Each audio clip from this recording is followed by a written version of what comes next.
This segment of Delmarva Life is brought to you by Peninsula Home Care.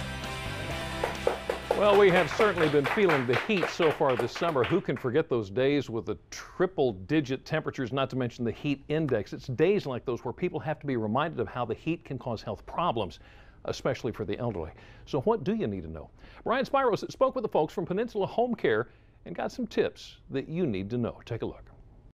When Mother Nature turns up the heat, it can be downright unbearable for some people, especially the elderly. Wanda Spence of Hebron says she has to be careful when temperatures start to soar.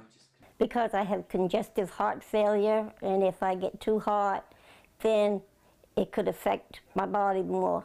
How are you feeling today? Because I know it was really hot while I was at work today. Wanda is lucky. She lives with her daughter, Juanita.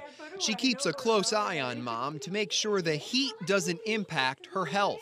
Unfortunately, if the children don't watch their parents, they're going to end up finding them in the hospitals.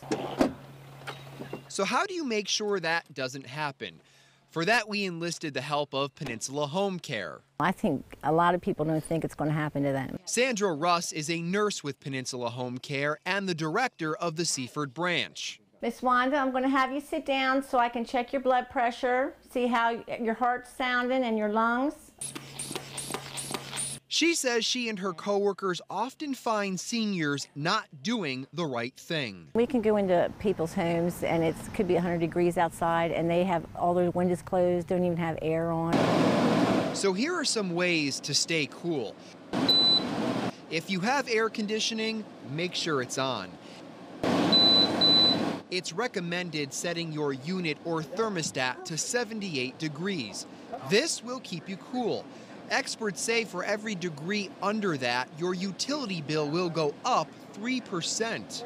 If you put it on 78, then it cools you off.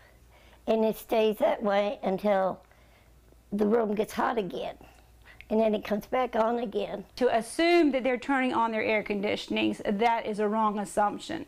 Also, make sure your window unit is sealed properly so cool air can't escape. If you don't have air conditioning, it's important to keep air moving through your home. If they have any type of fan or open the windows, get some air moving. You just don't want to be sitting there closed up. If you have shades or curtains, keep them closed. This will prevent the sun's heat from getting in. If you have a ceiling fan, turn it on. A medium setting will help keep the cool air circulating properly. Finally, do what Wanda does throughout the day. I come in here and I sit and I watch TV or I do my puzzle books. Relaxing and taking it easy will also keep your body cool. And it goes without saying, drinking plenty of fluids throughout the day, especially water. Stay away from too much coffee or alcohol because, as you may know, it can cause dehydration. Taking all these steps can help prevent a heat-related illness like heat stroke. Common signs include a throbbing headache, lack of sweating, muscle weakness, or nausea and vomiting. The main thing would be the heat stroke, because a lot of people, like I said, if you're out cutting grass or you're outside and the temperature is really hot, and if your face is burning up and you're sweating, and you can get delirious. I mean, you can be not knowing what's going on. Heat stroke is considered a medical emergency and requires immediate treatment. Something else to watch for? Heat cramps. That's when you've lost a lot of fluids, like you've sweated a lot, you've been outside, you've been exercising, and you start getting cramps in your legs. That's an indication you're dehydrated, you need to get fluid. And if the cramps continue, you might have to go to the hospital because cramping usually means you're losing a lot of potassium. It's all an indication that the heat is nothing to mess with and should be taken seriously.